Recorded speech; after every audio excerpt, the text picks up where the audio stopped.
Now the next section here after Iman and Ihsan is to tell me about the hour. And the word in Arabic for hour is sa'a, which is related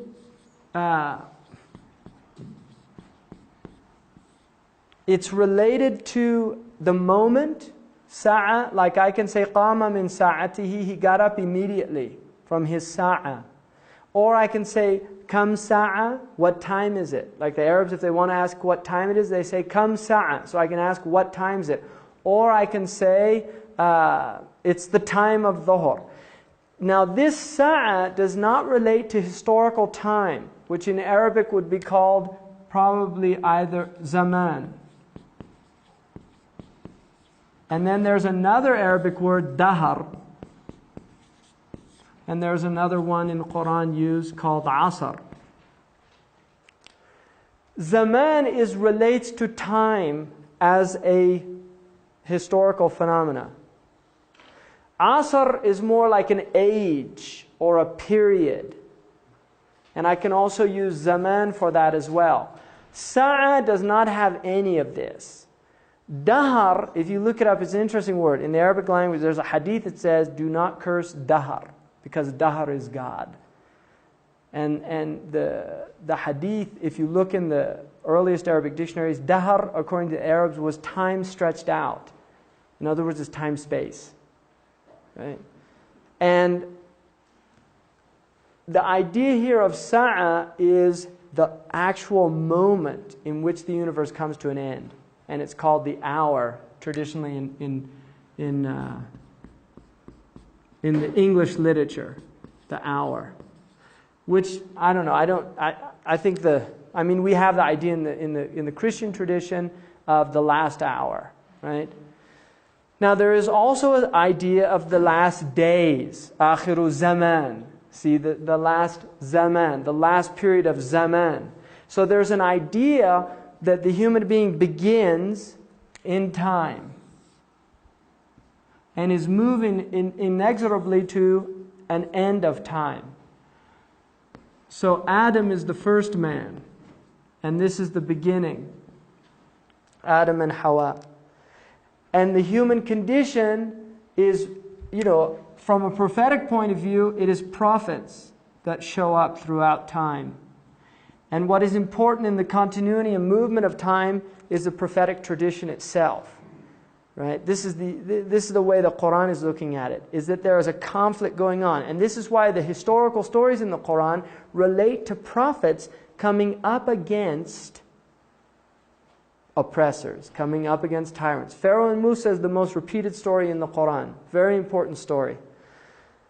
Lewis Mumford wrote a 2-volume work called The Myth of the Mega Machine. And in that book, his thesis is that basically what he calls them the axial prophets, these prophets that come around, I think about 1000 BC until Muhammad, which he considers the last of these axial prophets.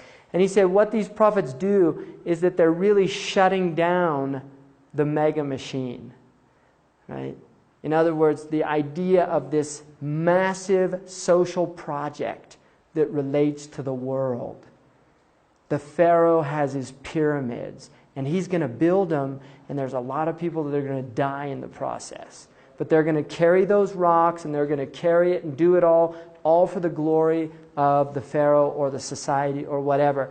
So Mumford said that he thought the Jewish tradition, the idea of the Sabbath, was a way of just shutting down the machine.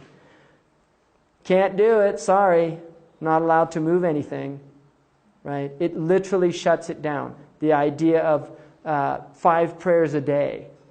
A lot of Western people get very frustrated in some of these Muslim countries where everything stops. They're frustrated about a lot of things, right? But definitely the prayer is something that's very frustrating for many Western people that go there. They got business to do, and the guy says that we have to stop for prayer, right? So it's a problem. And Mumford saw it really as a way of shutting this thing down because he saw it as a very negative thing.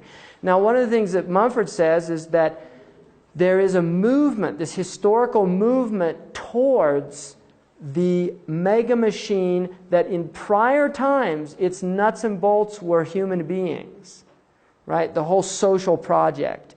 And he thinks that Pharaoh and Musa is the best archetype of this phenomenon. That the Moses comes in and is directly a challenge to the pharaonic project. That the prophets literally challenge this idea that we are here for the glorification of a hierarchy. And at the top is this elite. And so the Quran uses this idea, they're called the mala, the people up, the high people, the elite, the elect of the world. You know, there's a film, I can't remember the name, where there was conversation going on at a table, and one of the women's a sinologist, and there's a banker there, and the banker asks, how many people are there in China, according to your statistics? And she said, about 1 billion. And he said, no, they're not. There's only 12 people in China, and I know all of them, right? And the idea there was, here's a banker who, the way that he views the world is that the only significant people in China are his friends, who also are bankers. So the idea being is that there are, you get to a certain level in societies where people really do view. One of the wonderful things I read was, I think it was Linda Crawford, who's a model, who was up flying and the actual helicopter crashed. Cindy Crawford.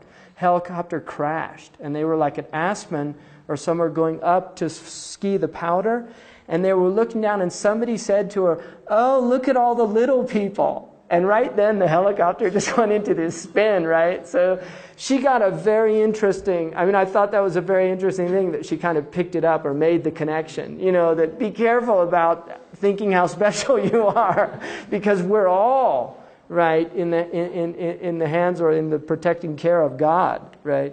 So there are people that really do, like Helmsley, was that her name, who didn't pay. Only little people pay taxes, right? Only little people pay taxes. There are people that really do think like that, right? And the Quran is really constantly bringing this up, and even goes into their inner discourse, which is fascinating.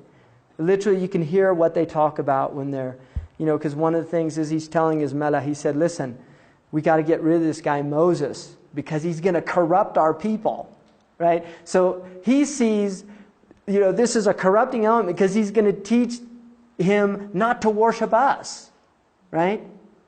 Not to say the Pharaoh's God, not to give me the authority that I'm entitled to. That is a disrupting element to the power elite.